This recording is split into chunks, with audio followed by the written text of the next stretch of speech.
Okay, like I've told you, I haven't been getting sleep more than usual. They've been waking me up every hour on the hour.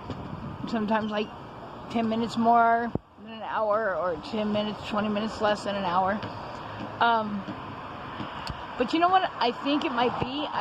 You know how other people, some people have different kind of harassments, like noise harassment and, vehicle harassment and stuff like that.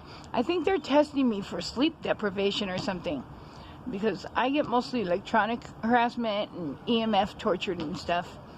But yeah, because I remember, what was it, maybe a couple years ago, my smoke monoxide freaking thing that you have in your apartment, it kept going off. Okay, when the smoke alarm goes off, it goes off in other apartments just as loud,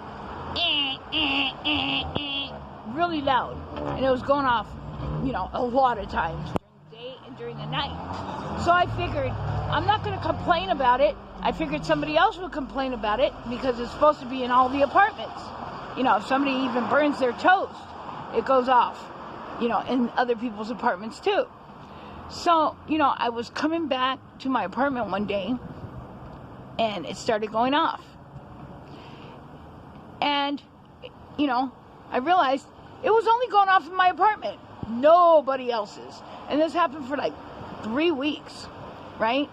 And don't ask me how, but, yeah, it was going off only in my apartment. And it was hella loud, all times, day and night, and for nothing. I wasn't smoking, I don't do drugs, I wasn't cooking. Well, anyways, guess what popped up in my Google Photos? There was videos of me when the when that alarm would go off, and I was nowhere near my phone, and I didn't take those videos. So, I think they were testing me for like noise harassment, because, some of us get noise harassed, and, yeah. So maybe they're just testing me for sleep deprivation. But I was diagnosed in 2nd grade with insomnia. I didn't sleep for days when I was a kid. So, it'll be done soon. So just like there's nowhere to go though, there's nowhere to go with this coronavirus and shit. So, I guess I'm stuck with this, not sleeping and stuff. But it's okay, because it's not going to change me. If they're testing me for sleep deprivation, which, a lot of us that are, woken up and tortured anyways, wake up several times a night, and are tortured during the daytime too. But this is crazy amounts of waking me up. You get me? I mean, yeah, it's crazy amounts. But, and also this stuff for a long time, like prolonged, I don't know, long periods of, high EMFs and shit, and ionizing radiation and stuff, because anything over 45 is radiation.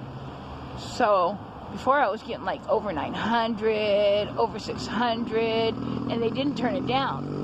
I think it was last year they started turning it down. I'd go out to the hallway and show that, my alarm was going off, and it would go back to normal. But then right back again, as soon as I fell asleep, up. And since I'm disabled and stuff, and I have my nerves cut, and it messes with your nervous system, and my spine is smashed in. But, I got all kinds of shit going on inside my body. So I've become electromagnetic hypersensitive. I guess that's what they call it. So my phone can be off. Like, me and my bro were at the movies and stuff, and my phone was off. It wasn't even connected to a damn company then.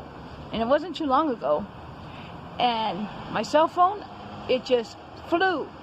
It just flew, because it shocked me, and I guess the normal reaction is to, yeah. So even stuff that's not plugged in sometimes, but yeah, it's also made me real thirsty, thirsty. Seriously thirsty. Yeah. So, just stay safe, targets.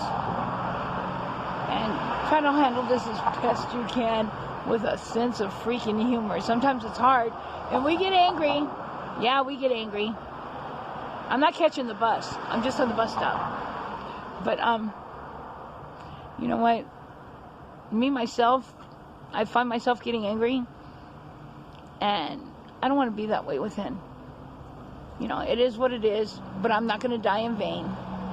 You know, they're killing me painfully, but really slowly.